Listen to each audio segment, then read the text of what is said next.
This is Vermont Edition. I'm Michaela Lafrac. A couple Saturdays ago, the world-famous cellist Yo-Yo Ma sat on a chair on the grass on the banks of the Connecticut River in Hanover, New Hampshire. It was dawn, and mist was rising off the water. He took a deep breath, then began to play.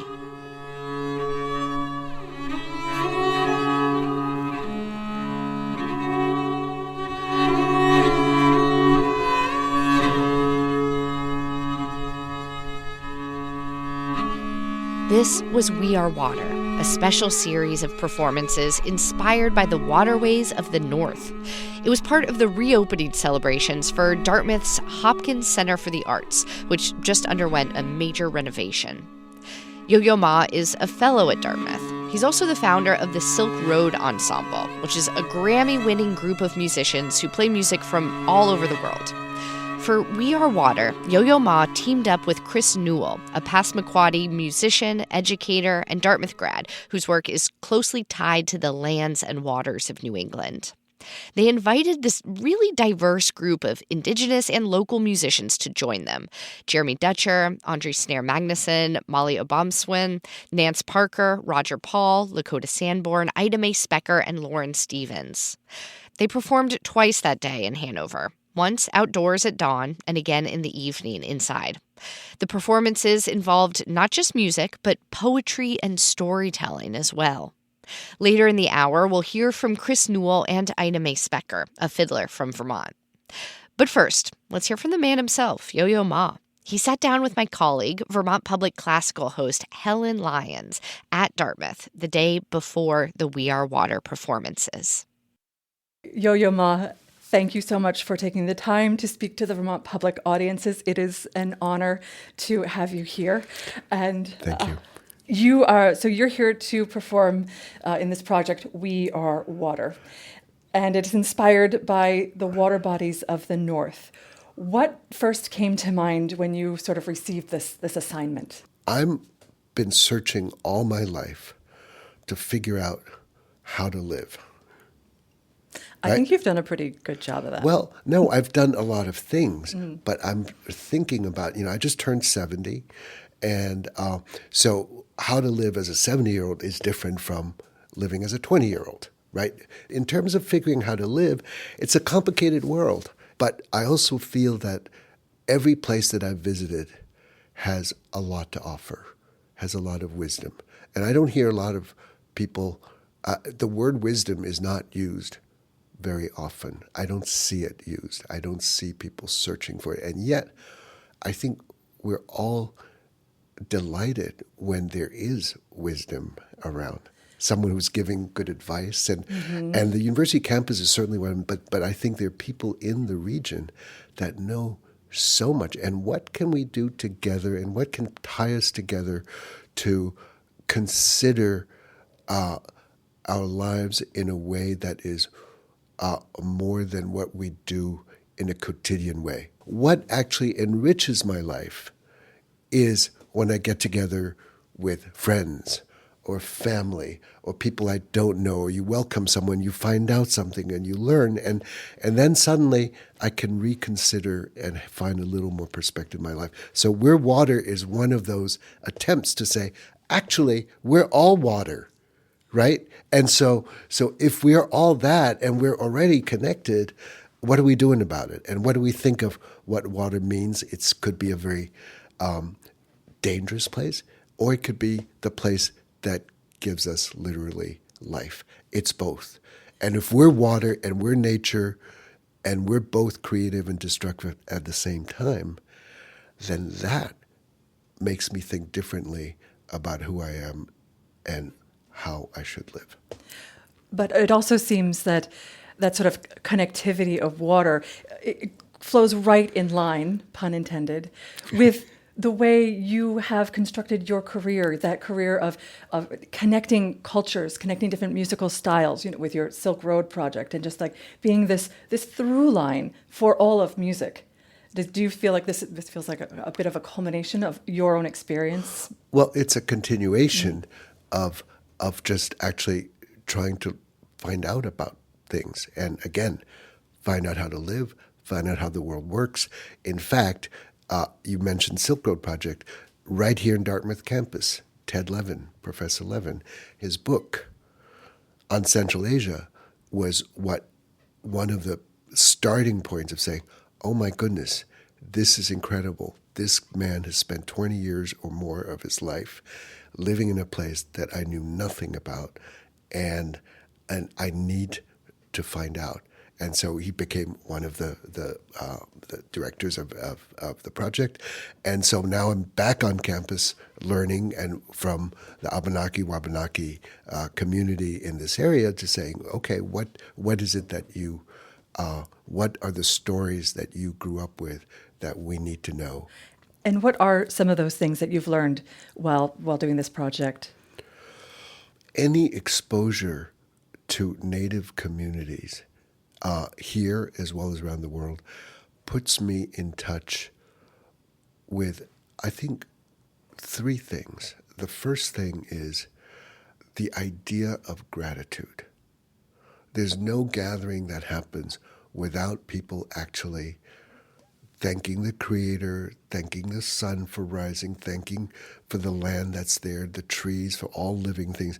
I mean, my goodness, when I was first exposed to that idea, I don't mean for that to be a transactional thing. You feel better. You actually feel that, all your problems have a smaller place, right? And so it gives you perspective. Sure. And the second thing is when you sit in a circle with people, you're also invited to invite people into the circle that are not there. I think in classical music, for example, if I meet someone who's 81 years old, Daniel Barenboim, as an example, he, when he was 5, met people who were 80 years old and worked with them. So he has absolute memory and is one step removed from 160 years of history. Right. If we can actually think further down the line, that's amazing. And the last thing is ownership. I mean, our country is based on ownership, and the idea that land is actually, that in a way, public land nobody owns, right? So common land, right? Every town has a common, right? That's an old concept. That's where, and so it makes you rethink a lot of things. We don't own the planet. You can't own the oceans, right? Mm-hmm. So these are all things that swim around in my head when I'm meeting, members from this community. Because this project centers around the Connecticut River and water, how do you feel that cello aligns with the flow of water? How do you embrace that when you're playing? It's funny that you asked this question, because I think if you think music is something material, music starts when sound begins, and it ends when sound ends. So this piece is 26 minutes long and 35 seconds, right? And that's it. Now, what's interesting is when you record something, the producer always wants to include room sound. Why? Because you don't just start the music, you actually start from something. And I learned that actually struggling playing the prelude of the Bach First Suite. And it's really hard at the beginning of a concert to start it. And what got me through it is exactly what you mentioned, flowing water, river. So if the music has already started and the river is flowing and you join the river, you're joining the energy, you're joining the room sound, and you're already part of it, as opposed to, here's an object, right. I've defined this object, and here it is.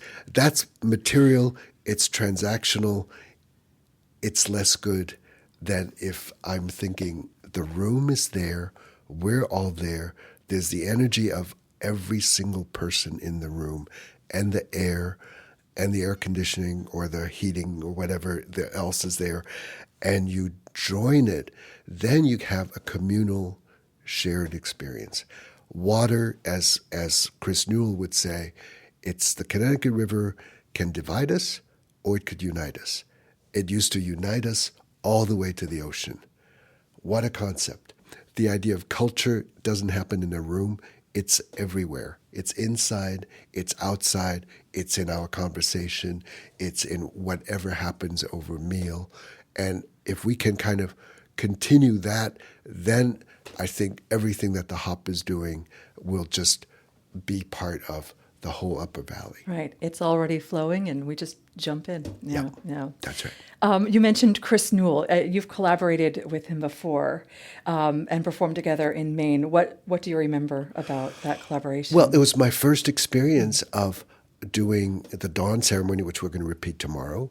The Wabanaki myth and story is that they are the furthest people out on the east of the United States, and they are responsible for welcoming the sun every morning. Now, so we do the ceremony, we express gratitude, we're in a circle, we're creating community, and it's a deeply spiritual, emotional experience to be suddenly part of a group where you are accepted, there's no judgment, we're all on one level. And so you'll be performing out of doors. Performing out of doors can be challenging. How do you overcome the sort of lack of reverb, a lack of getting anything back? It's the best room in the world to perform in. I mean, my goodness. I played a concert at in Athens at the base of the Parthenon. There's like a big place, and in the middle of playing, there was cicadas, and it got louder and louder, and I finished a piece, and it just kept getting louder, and I started imitating the cicadas. Yeah. And so, it was like percussion. like a to and fro for a while, and it just kind of went where there was like a little dance going on, and then it stopped, and then I continued. So, I mean, the point is, a room is filled with living people, nature is filled with living things, and whatever happens, you include it, But you learn as a parent that when, you're playing something and your child comes and, grabs or you whatever, everything's included in whatever you're doing. I don't go for you must be silent, and because, people are not. That was the cellist Yo-Yo Ma speaking with Vermont Public classical host Helen Lyons. They were at Dartmouth's Hopkins Center for the Arts on October 17th. The next day, Yo-Yo Ma rose before dawn and brought his cello to the Connecticut River. He was there to perform in a sunrise ceremony alongside Indigenous and local artists. In the audience were Upper Valley residents, current Dartmouth students, and notable grads, including the Saturday Night Live alum Rachel Dratch. Some watched from canoes in the river. Coming up, we'll hear from two musicians who collaborated with Yo-Yo Ma on this project, We Are Water. We'll also get to hear more of their music. This is Vermont Edition. Stay with us.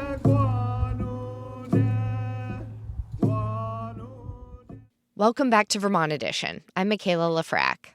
This hour, we're hearing about We Are Water, a one-of-a-kind musical performance at Dartmouth College that had happened on October 18th. The event was tied to the reopening of the Hopkins Center for the Arts following a major renovation. It all started with a sunrise performance on the banks of the Connecticut River, followed by an evening concert. The world-renowned cellist Yo-Yo Ma performed. He's a fellow at Dartmouth, as did local musicians and Indigenous Dartmouth grads.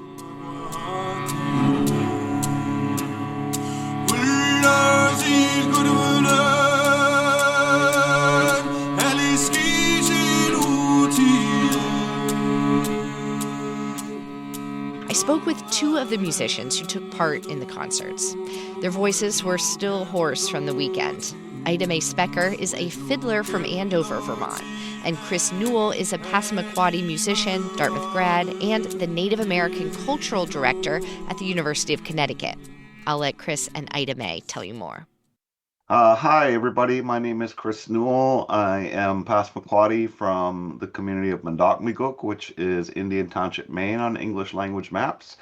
And I am a class of 96. I matriculated to Dartmouth in the fall of 1992. So I'm a Dartmouth 96. And I sing primarily traditional native music, mostly from my own tribe.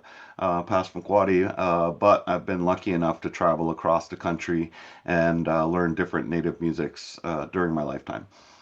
Hi, I'm Ida Mae Specker. I'm from Andover, Vermont, in southern Vermont, and I grew up playing early American fiddle music, which I learned from my father, John Specker, who's also a fiddler. I play the fiddle and sing and contribute to the ensemble of We Are Water and contribute a non-native local Vermont perspective to the show. Chris, for our listeners who aren't familiar with We Are Water and weren't able to make it to these local performances that you all are just coming off of, could you introduce us to the concept? The concept really goes back to 2021 when I first met Yo-Yo and his team in Acadia National Park. We were able to put together a collaboration with Wabanaki artists and Yo-Yo Ma and had held a concert to welcome the sunrise. When it came to this particular project, this was kind of an extension of that day, which was very transformational for all of us, including Yo-Yo. We Are Water came about because of the location of Dartmouth College and its proximity to the Connecticut River. And our language, Connecticut, means long, something long and straight. And we wanted to pay credence to waterways, because at this time, right now, our water is in crisis. And we as human beings are mostly made up of water. That's the one thing that makes us more alike than we are different. We decided to dedicate the concert to water, the history of water and waterways through an indigenized perspective, then talking about the crises that have been happening, the floods in Vermont and New Hampshire, the drought that has happened this year, and then see if we can find a way as human beings to come together on this idea that we need to do something to make sure that the water is safe for us and also for the future generations. Ida Mae, coming from Vermont, having lived through the floods that Chris was just talking about, and knowing this area's deep connection to its lakes and ponds and rivers, what spoke to you about We Are Water? Why did you decide to participate?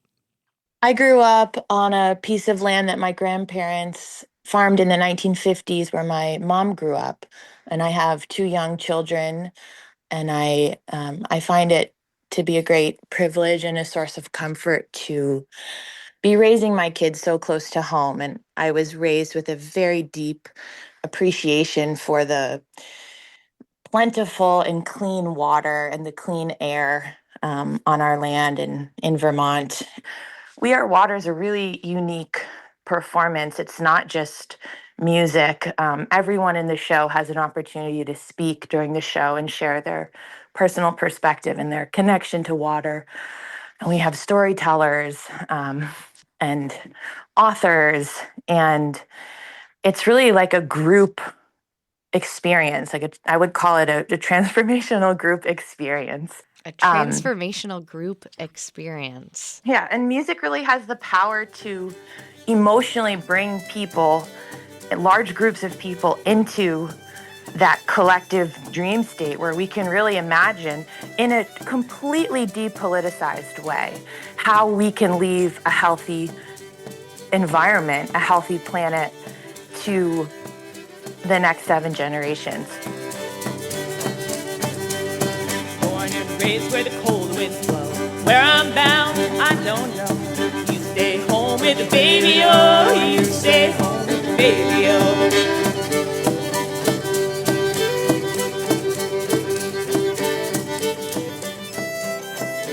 We're talking first thing in the morning after you both have come off a couple days of performing. Your voices are hoarse, you're tired. Chris, can you explain what exactly the last couple days have been like? Yeah, well, I mean, it was intense, of course. We had basically 48 hours. I mean, we had a rehearsal in September, so we got the music down ahead of time, but we basically had 48 hours to put the show together. So it was rather intense, long days, but thankfully everybody was high energy. And part of the reason was because we grounded ourselves. When we found out that we were going a little too fast. When you do that, everybody starts to get wore out really quickly. One of the younger performers, Lauren Stevens, suggested that we all take a minute, and so we got together and cleansed our spirits a little bit. That was an exercise we carried on to the next day, and that really gave us some time to build a community amongst ourselves. It was a necessary thing for us to, even in the speed of putting this together, to slow down, be human beings for a little while, and kind of settle into it. And that's really the magic, I think, that brought it all together, is once we started to do that, we really developed our own little, community amongst ourselves. In addition to rehearsing for a couple days, as Chris noted, we were given the opportunity to connect with students. Despite growing up about 45 minutes south of Dartmouth College, I've never actually engaged with the institution in any way. So it was a great experience to share what we were doing on a deeper level and on a individual level, and to see the impact on students. And it was really hopeful for me. Chris, what was it like for you being a Dartmouth alum and then connecting around this music with current Native students at Dartmouth? Oh, tremendous. It was a full circle moment for me in many ways. Number one, I was an original member of the student drum group at Dartmouth College that's called Occompon Singers. During COVID, unfortunately, the drum group, because of the way things were, the tradition of it stopped. It had lasted for close to 30 years beyond my arrival at Dartmouth back in the 90s. And so I do come back to MC the powwow and work with the Native students a lot. And I helped some of them that really wanted to bring the drum group back get to that point. And so when it came to this performance, having Native student involvement was a big priority for me. And we were able to involve not only the NAD students with the Occompon singers, but also the Kanaka students with their group Hokupa'a, who greeted Yo-Yo at the Sunrise concert and also performed with us in the concert. And so those moments for me were amazing. But what's even more amazing is that I think there was probably 5 of the Native students and Kanaka students that are children of friends of mine that went to school with me during my time at Dartmouth. Oh, that's so special. Yes, absolutely. Oh my God. So to work with their next generation and to see them, just shine in their moments was a proud moment for me, for, all of these friends, their beautiful children and what they're doing at Dartmouth right now.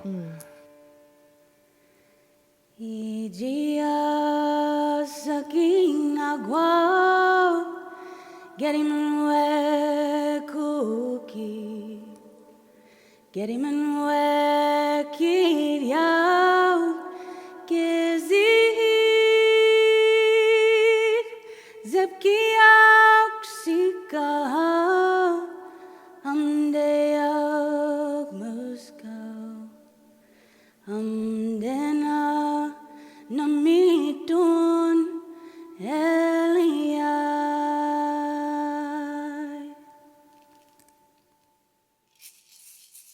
Yo-Yo Ma is perhaps the most well-known classical musician of our era. He's really penetrated society in a way that classical musicians often do not. What was it like playing with him, sitting next to him? Did it feel like, this is just another guy who's just really good at his instrument, or was that kind of presence and fame that surrounds him, did that kind of infiltrate the experience? Initially, it was very intimidating from an instrumentalist perspective to be invited to perform with Yo-Yo Ma, and especially being a fiddler without much classical training. Of course, I had some feelings of self-doubt going into this experience, but I think Yo-Yo has such a vision and a gift for connecting with people that completely transcends music. Honestly, that feeling of intimidation wore off pretty quickly. And I think we were all feeling so united in spreading the message of this show, that the fact that he is Yo-Yo Ma, it was sort of fell away for me after getting the process going. And also this, as Chris was saying, like, this show was its own cross-cultural experiment and experience and process of building community, in and of itself behind the scenes. And we didn't have a lot of rehearsal. So a lot of what was coming out on stage was really happening in the moment. It felt like a very process-based performance. And I learned a lot about just leading from the heart. Being asked to speak on stage from the heart is also very intimidating for me, and something that musicians aren't really asked to do in most shows. I sort of think of it as life imitating art. Like, we created this incredible art project together, and the art project is a dream and a set of possibilities and perspectives coming together. And we were living into that as we were creating the art project itself. Chris, you've known Yo-Yo Ma a couple of years now. Did you feel similarly to Ida Mae when you first started playing with him? What was your experience of that musical relationship like? When it comes to my relationship with Yo-Yo Ma, I never imagined ever in my life that I would be put in the position that I was, especially back in 2021 when we first met, of creating a performance with him. You see, on media, everything talking about how great Yo-Yo Ma is as a human being and all of those things. Guess what? It's true. It's 100% true. He is gracious, and he got right along with everybody. And in that performance, that particular performance, one of the things that I wanted to do was to make sure that people, see Yo-Yo as a human being, because we tend to put people on pedestals and not see the humanity in each other. And in that performance, I asked him to do something, that was out of his comfort zone, which was to perform a powwow song with me, which has, for a classically trained musician, is backwards almost, What do you mean by backwards almost? the way the beat works. If you're used to snapping on the downbeat, which most Americans are, Yeah. that's you're doing the opposite of that. Okay. Basically, you're working in between the beats, and the melody has a different timing signature than the drum beat. So it's polyrhythmic too at the same time. I asked him to do that with me, and I didn't know if he would go for it. But the song I had chosen was a composition by a brother of mine, Kenny Merrick Jr. from the Mystic River Singers, who passed away in 2018. He had made that song 20 years before and had recorded it on my my handheld recorder, and we never sang it. It was an original composition that we never sang, and I just knew that we could pull this off on cello, and he did, and he pulled it off beautifully, and it was a magical moment. So I got to have that moment with him, back in 2021. So since then, it's been a great relationship. What were all the instruments involved in these performances? We had flute players, we had Jeremy Dutcher as a piano player, as well as a traditional music singer as well. Molly Obomsawin plays multiple instruments, including stand-up bass, guitar. She's just multi-talented when it comes to that. Not only that, she's a composer. Yeah, so the instruments were a mix of traditional instruments, drums, rattles, and it was also the modern classical instruments. All in this mix together, and we really, because of our knowledge of not only our music but also the classical music that was added to this, or even just the non-native music that was added to this, we were able to make it all work, and that's why I say I'm not necessarily a co-curator. I think everybody's a co-curator because they all brought their strengths. Ida Mae, what was it like for you to be playing fiddle with instruments and musicians who specialize in types of music that perhaps you haven't played with before?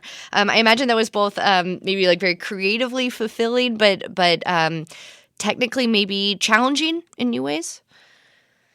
It was a very rich collaborative experience, and that is one of the reasons why it felt so natural to be playing with someone like Yo-Yo Ma on stage, because as Chris said, we were all outside of our comfort zone and we were all attempting this fusion of different musical backgrounds, different styles, different skill sets, different understandings of rhythm and melody and timing and keys.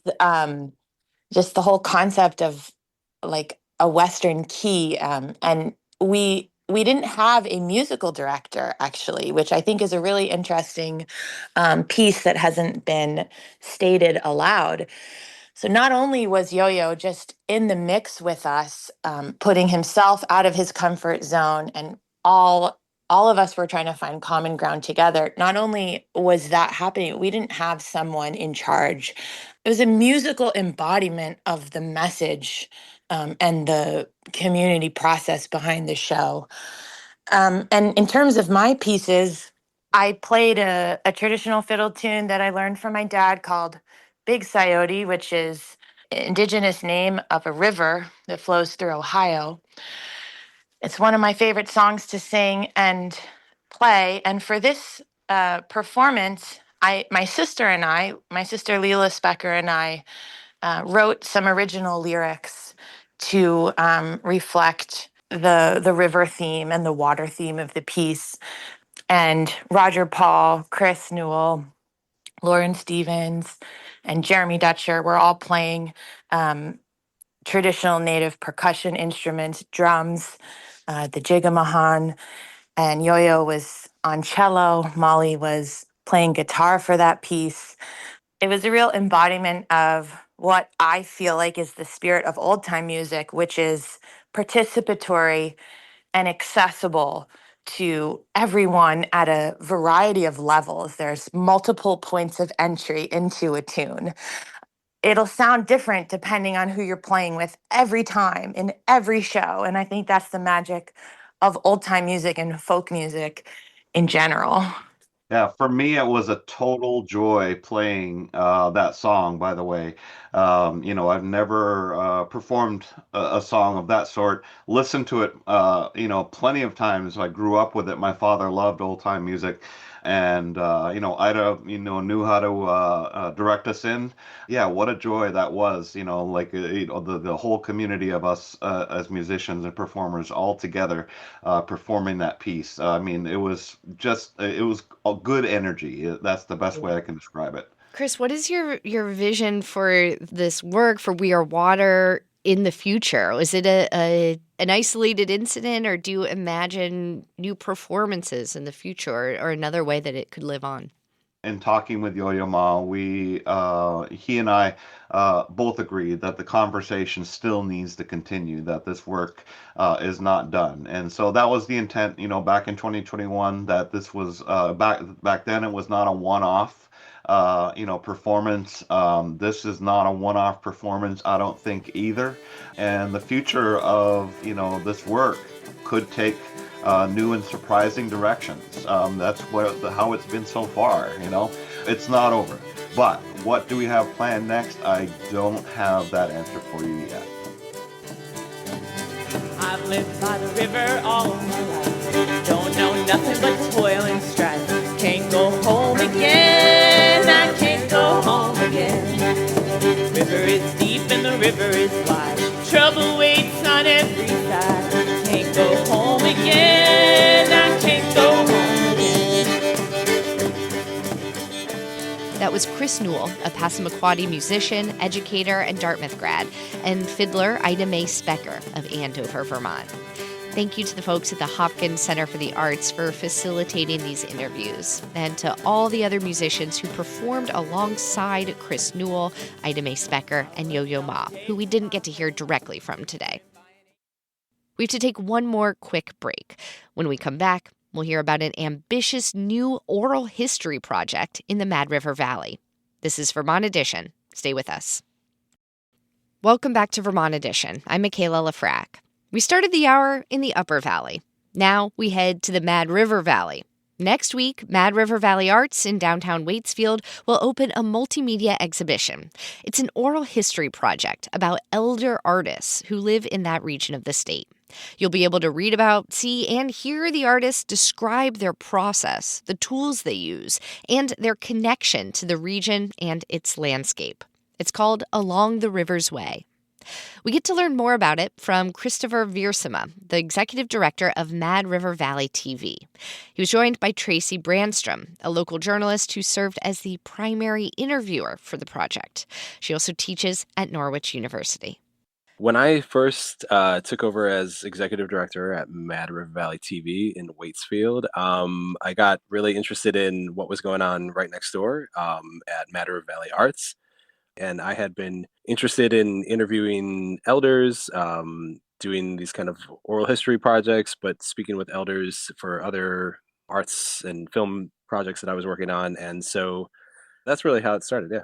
Tracy, what were your thoughts when you first heard about this project and were asked to get involved?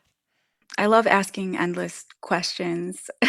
The idea of, sitting with artists for a few hours and asking them about all kinds of stuff seemed like a great idea.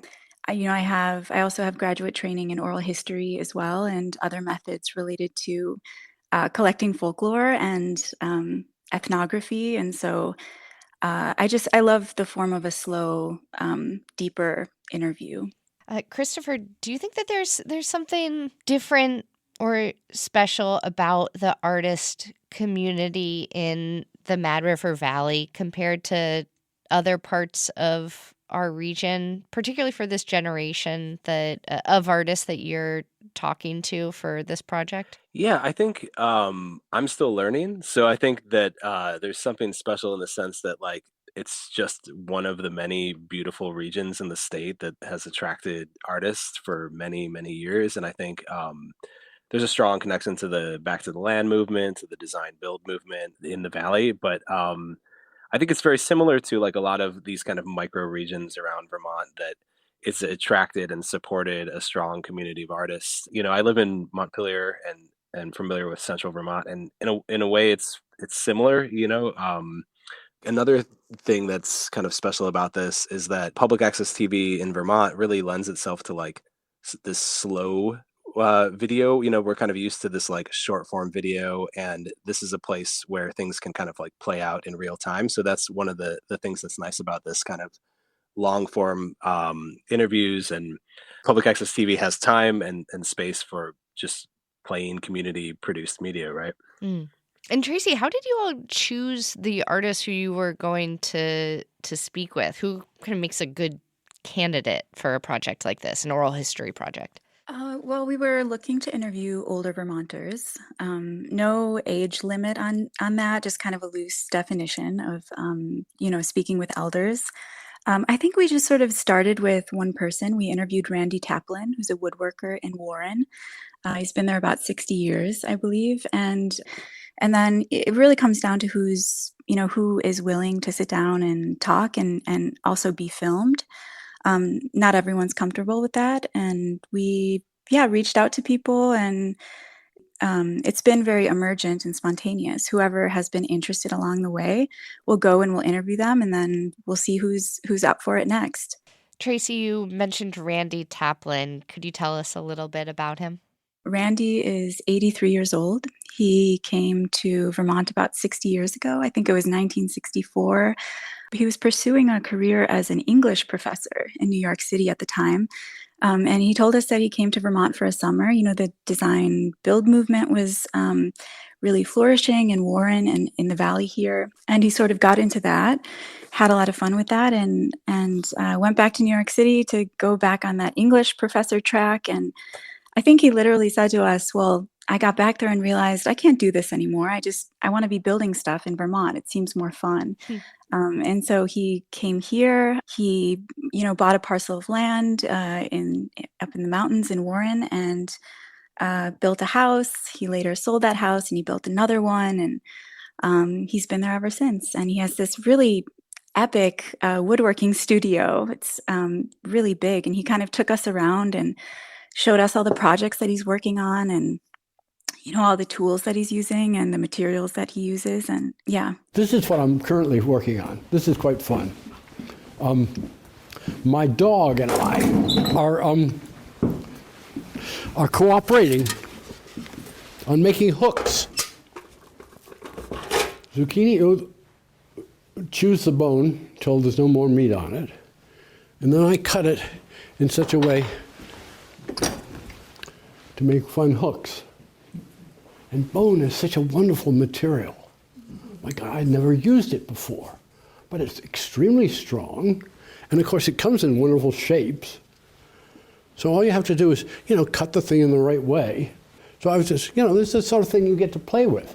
Hearing you talk about the tools of the trade that Randy used, I'm curious to hear from both of you about this question, about whether you feel like these folks, because they're of an older generation, are using certain tools to make their art that might be less commonly seen in studios today of artists who are in their 20s or 30s. Was there anything that you came across when you were in folks' homes and studios that you thought, hey, we're not just preserving their voices, but the way that they apply their trade?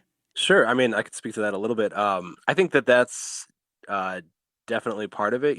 These are elders in our community that have been practicing art and different methods too over time. Oftentimes we'd be in their studios or their homes, and they just have like decades of work and tools, like you mentioned. Though I'll say they all, for the most part, work pretty connected, to what's going on now too. So it seems like that's just part of being an artist, and as that you're always interested and curious and trying new things. And being in Randy's house or being in Elga's studio, it was like that. Those are some examples that Tracy and I were talking about. It felt like they maintained this practice, like you're mentioning, of an older part of the craft, but also just always curious about new ways too, and new ways of doing things. You mentioned Elga Gemst. That's another artist who you all spoke to as part of this series. Tracy, could you tell us a little bit about some of the unique tools and materials that she uses in her work? She does a lot of stained glass and artworks from glass in other ways, melting glass down and things like that. And she was kind of explaining to us that there's always something in a sheet of glass, which is always what she starts with. She'll have a big sheet and then she'll score it and she'll break pieces off and she'll cut it into different shapes and put it together. But that something in the sheet I think she said it speaks to her. She'll get sort of a message from a part of a stain, like a larger panel of glass. And then she'll score and she'll cut that and she'll incorporate that into a piece. And she said something like, they let me know what they want to be. So these things were cut out to put inside of layers of glass and fusing. And the metal changes in the process of heating. And it also reacts with the glass, whatever the chemicals are in the glass. And this, again, is like I'm a kid in a kindergarten class, and I'm just playing to this. And one other artist who you spoke to for this project is named Art Shaler. Tracy, could you tell us a little bit about him? He's in Northfield. He uses acrylic on wooden boards. And I really loved his paintings. He uses a lot of symbolism. So a lot of teacups and what were some of the others? Flying bananas was one. Steamships, mousetraps, fishing lures.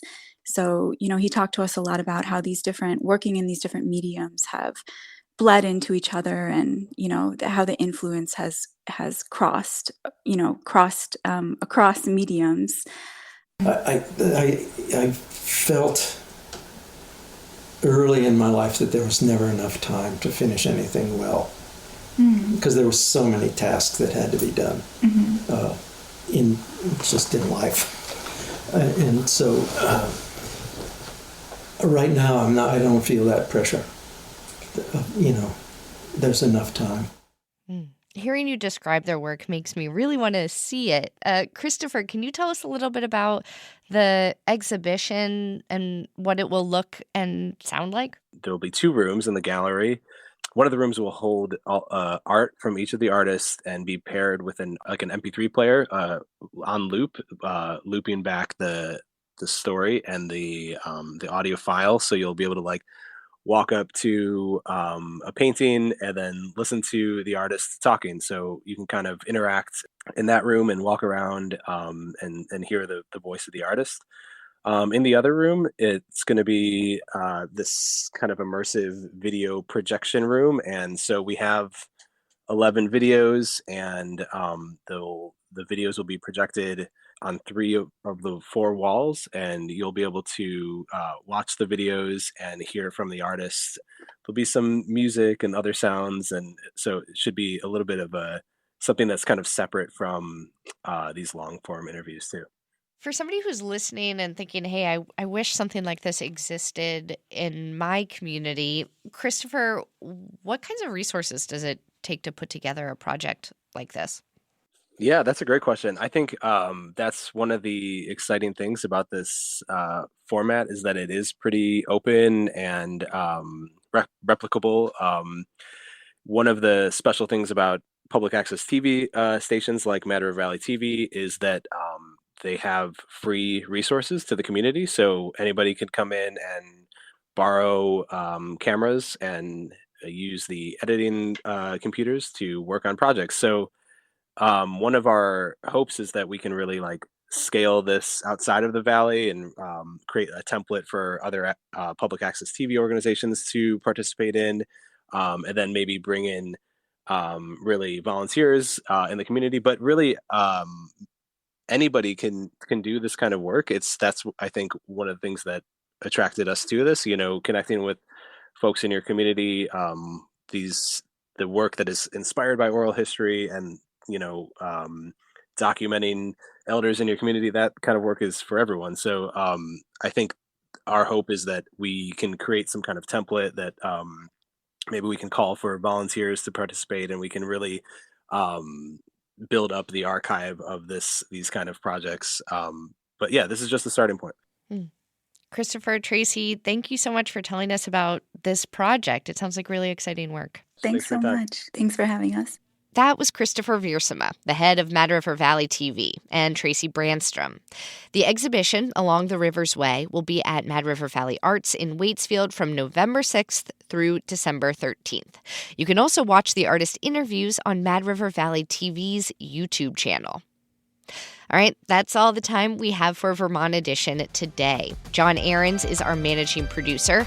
Andrea Lorian, Daniela Fierro, and Aaliyah Papes are our producers. Our theme music is by Myra Flynn. I'm Michaela Lafrac. Thank you so much for listening, and we'll catch up again soon.